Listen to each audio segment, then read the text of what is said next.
ನಮಸ್ಕಾರ. ನನ್ನ ಹೆಸರು ರೋಹನ್ ಬಾಲಚಂದ್ರ. ಇವತ್ತಿನ ಬ್ರೇಕಿಂಗ್ ನ್ಯೂಸಿಗೆ ಸ್ವಾಗತ. ಇದು ನಮ್ಮ ದೇಶದ ಫೈನಾನ್ಸ್ ಹಾಗೂ economic news.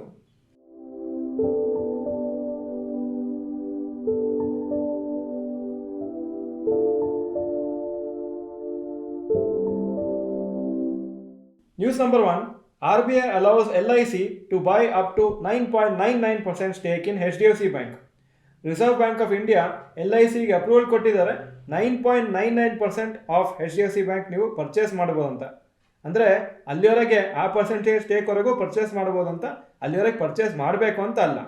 LIC already 5.19% stake HDFC ಬ್ಯಾಂಕಲ್ಲಿ ಇಟ್ಕೊಂಡಿದ್ದಾರೆ. ಸೊ ಬಾಕಿ ಅಮೌಂಟು ಬೇಕಾದರೆ ಅವ್ರು ಹಾಕ್ಬೋದು, ಅವ್ರಿಗೆ ಪರ್ಮಿಷನ್ ಕೊಟ್ಟಿದ್ದಾರೆ. ಸೊ LIC ಯಾವಾಗ ಬೇಕಾದ್ರೆ ಅದನ್ನು ಬೈ ಮಾಡ್ಬೋದು, ಅದನ್ನು ಕಮ್ಮಿ ಮಾಡ್ಕೋಬೋದು. HDFC bank shares 52 week low ಹತ್ರ ಇದೆ. ಯಾಕಂದರೆ ಮೊನ್ನೆ ರಿಸಲ್ಟ್ಸ್ ಬರುವಾಗ ಬಿಲೋ ಎಕ್ಸ್ಪೆಕ್ಟೇಷನ್ ಬಂದಿತ್ತಂತ ಸುಮಾರು FIIs ಎಲ್ಲ ಅವ್ರ ಶೇರ್ಸನ್ನು ಸೇಲ್ ಮಾಡಿದರು. HDFC ಬ್ಯಾಂಕ್ ಶೇರ್ಸು ಲಾಸ್ಟ್ 3 ವರ್ಷದಿಂದ 0 ರಿಟರ್ನ್ಸ್ ಕೊಟ್ಟಿದೆ.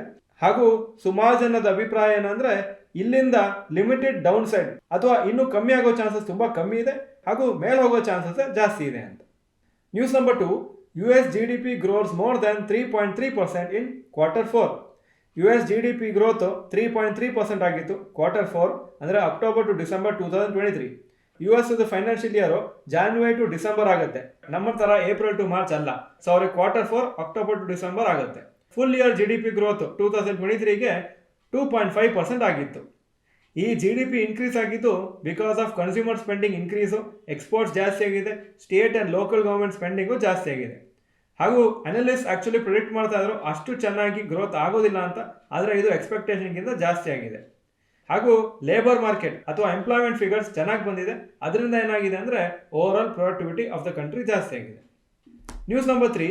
Adani power quarterly results. Sales December 2022 7,764 crores ಇತ್ತು. ಡಿಸೆಂಬರ್ 2023 12,991 ಕ್ರೋರ್ಸ್ ಆಗಿದೆ, 67% ಜಾಸ್ತಿ ಆಗಿದೆ.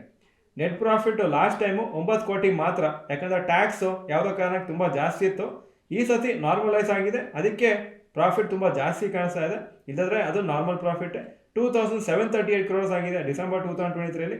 ಪರ್ಸೆಂಟೇಜ್ ನೋಡೋಕೆ ಹೋಗಬಾರ್ದು, ತುಂಬ ದೊಡ್ಡ ಫಿಗರು, ಯಾಕಂದರೆ ಲಾಸ್ಟ್ ಟೈಮ್ದು ಫಿಗರ್ಸು ತುಂಬ ಕಮ್ಮಿ ಬಂದಿತ್ತು. ಗುಡ್ ಪರ್ಫಾರ್ಮೆನ್ಸು ಕಂಪ್ನಿಗೆ ಈ ಕ್ವಾರ್ಟರಲ್ಲಿ.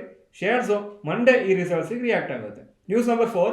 ವೇದಾಂತ ಕ್ವಾರ್ಟರ್ಲಿ ರಿಸಲ್ಟ್ಸ್. ಈ ರಿಸಲ್ಟ್ಸು ಮಾರ್ಕೆಟ್ ಆದಮೇಲೆ ನಿನ್ನೆ ಅನೌನ್ಸ್ ಮಾಡಿದರು. ಸೇಲ್ಸು 34,102 ಕೋಟಿ ಡಿಸೆಂಬರ್ 2022. ಡಿಸೆಂಬರ್ 2023 35,541 ಕ್ರೋರ್ಸ್ ಆಗಿದೆ, 4% ಜಾಸ್ತಿ ಆಗಿದೆ. ನೆಟ್ ಪ್ರಾಫಿಟ್ 3,091 ಕೋಟಿಯಿಂದ 2,868 ಕೋಟಿ ಆಗಿದೆ, -7% ಆಗಿದೆ. ವೀಕ್ ಪರ್ಫಾರ್ಮೆನ್ಸು ಕಂಪ್ನಿಗೆ ಈ ಕ್ವಾರ್ಟರಲ್ಲಿ. ರಿಸಲ್ಟ್ಸು ಎಕ್ಸ್ಪೆಕ್ಟೇಷನ್ಗಿಂತ ಕಮ್ಮಿ ಬಂದಿದೆ, ಹಾಗೂ ಶೇರ್ಸು ಮಂಡೇ ಈ ರಿಸಲ್ಟ್ಸಿಗೆ ರಿಯಾಕ್ಟ್ ಆಗುತ್ತೆ. News number 5. Rapid news. Finance minister Nirmala Sitharaman ಅವರು former prime minister Morarji Desai ಅವರ ರೆಕಾರ್ಡ್ ಈಕ್ವಲ್ ಮಾಡ್ತಾರೆ. ಯಾಕಂದರೆ ಈ ಬರುವ ವಾರ 1 ಫೆಬ್ರವರಿ 6th ಕನ್ಸರ್ವೇಟಿವ್ ಬಜೆಟನ್ನು ಅವರು ಪ್ರೆಸೆಂಟ್ ಮಾಡ್ತಾರೆ. ಹಾಗೂ ಅವರು ಇಂಡಿಯಾದ first full time women finance minister ಆಗಿದ್ದಾರೆ. ಯಾಕಂದರೆ ಇದರ ಮುಂಚೆ ಒಂದೇ ವುಮೆನ್ ಫೈನಾನ್ಸ್ ಮಿನಿಸ್ಟರ್ ಪೋರ್ಟ್ಫೋಲಿಯೋ ಇಟ್ಕೊಂಡಿದ್ರು, ಅದು ಇಂದಿರಾ ಗಾಂಧಿ. ಅವರು ಫುಲ್ ಟೈಮು ಫೈನಾನ್ಸ್ ಮಿನಿಸ್ಟರ್ ಆಗಿಲ್ಲ, ಪ್ರೈಮ್ ಮಿನಿಸ್ಟರ್ ಆಗಿ ಫೈನಾನ್ಸ್ ಮಿನಿಸ್ಟ್ರಿನ ಅವ್ರು ಇಟ್ಕೊಂಡಿದ್ರು. ಸೊ ಅವರು ಸುಮಾರು ಬೇರೆ ಬೇರೆ ದೊಡ್ಡ ಫೈನಾನ್ಸ್ ಮಿನಿಸ್ಟರ್ಸ್ದು ರೆಕಾರ್ಡನ್ನು ಬೀಟ್ ಮಾಡ್ತಾರೆ. ಮನಮೋಹನ್ ಸಿಂಗು, ಅರುಣ್ ಜೇಟ್ಲಿ, P. ಚಿದಂಬರಂ, ಯಶವಂತ್ ಸಿನ್ಹಾ, ಇವರೆಲ್ಲನೂ 5 ಬಜೆಟ್ಸ್ ಕಂಟಿನ್ಯೂಸ್ ಆಗಿ ಪ್ರೆಸೆಂಟ್ ಮಾಡಿದರು. ನಿರ್ಮಲಾ ಸೀತಾರಾಮನ್ ಅವರು ಈಗ 6ನೇ ಬಜೆಟ್ ಪ್ರೆಸೆಂಟ್ ಮಾಡ್ತಾರೆ. ಇದು ಇವತ್ತಿನ ಬ್ರೇಕಿಂಗ್ ನ್ಯೂಸು. ವಿಡಿಯೋ ಚೆನ್ನಾಗಿದ್ದರೆ ಲೈಕ್ ಬಟನ್ ಪ್ರೆಸ್ ಮಾಡಿ, ಹಾಗೂ ವಿಡಿಯೋ ನಿಮ್ಮೆಲ್ಲ ಫ್ರೆಂಡ್ಸ್ಗೂ ಕಳಿಸ್ಕೊಡಿ. ವಿಡಿಯೋ ಯೂಸ್ಫುಲ್ ಆಗಿದ್ದರೆ ಯೂಸ್ಫುಲ್ ಅಂತ ಕಮೆಂಟ್ ಸೆಕ್ಷನಲ್ಲಿ ಟೈಪ್ ಮಾಡಿ. ವಿಡಿಯೋ ನೋಡೋದಕ್ಕೆ ಧನ್ಯವಾದಗಳು. ನಮಸ್ಕಾರ.